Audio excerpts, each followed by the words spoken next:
துலாம் ராசி நேர்களுக்கு உங்களோட முயற்சி ஸ்தானத்தையே சனி பார்க்கறனால முயற்சி பண்றதுலயே ஒரு இன்வால்மெண்ட் இல்லாத சூழ்நிலையில நீங்க ஏற்பட்டிருக்கலாம்.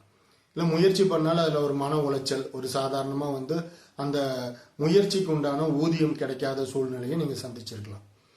இது குரு பயிற்சிக்கு முன்னாடி 12 வருஷம் கழிச்சு குரு உச்ச வலிமையோட கடகத்துக்கு வர்றாரு அப்படிங்கறதெல்லாம் நம்ம முன்னாடியே பார்த்துட்டோம். அங்க இருந்து மகரத்தை 7ஆம் பார்வையா பாக்குறாரு.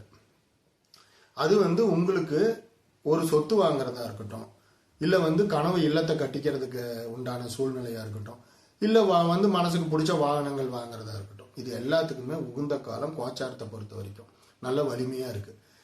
தசா புத்தியை எப்பவும் போல செக் பண்ணிக்கிங்க. அது சப்போர்ட் பண்ணும் பட்சத்துல இது ஒரு அற்புதமான ஒரு காலகட்டம். முயற்சி இது எடுத்த உடனே நடக்கல அப்படிங்கிறதுக்காக நீங்க வருத்தப்படாதீங்க. திருப்பி திருப்பி அட்டிக்கும் போது, முயற்சியை பண்ணும்போது அற்புதமான ஒரு வீடாகட்டும், ஒரு சொத்து ஆகட்டும், வாகனம் ஆகட்டும் அமையறதுக்கு, உங்க மனசுக்கு பிடிச்சது மாதிரி அமையறதுக்கு உண்டான சூழ்நிலைகள் ஏற்படுங்க.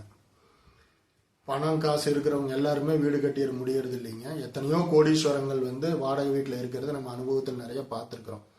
அதனால உங்களுக்கு இது ஒரு தகுந்த காலமா கோச்சாரத்துல இருக்கு. தசா புத்தியும் செக் பண்ணிட்டு அதுவும் சப்போர்ட் பண்ணும் பட்சத்துல இத காற்றுள்ள போதே தூற்றிக்கொள் அப்படிங்கிற மாதிரி மேக் ஹே வைல் சன்ஷைன் சொல்லுவாங்க.